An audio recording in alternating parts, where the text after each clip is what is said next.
Welcome back to another interesting tutorial about Microsoft Word tips and tricks. And in this video, I will show you how to prepare your image for HD resolution in Microsoft Word. Let me show you how. Like for instance, this particular image right here as an example. First thing first, make sure you select the image. Then after select the image, come to the top right here. Go ahead and look for picture format.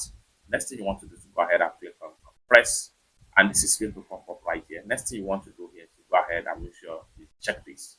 Once you check this is HD 330 ppi, good quality for high definition HD display. Go ahead and hit on OK, and then the resolution of the image has improved. And by the time you export this into PDF, printing, or any format, you are still going to maintain the higher resolution of the image without losing the quality from MS Word. It's that simple. For more useful tutorial, tips and tricks like this about Microsoft Word, consider to subscribe. Thank you so much for watching, and I hope to see you in my next video. Bye for now.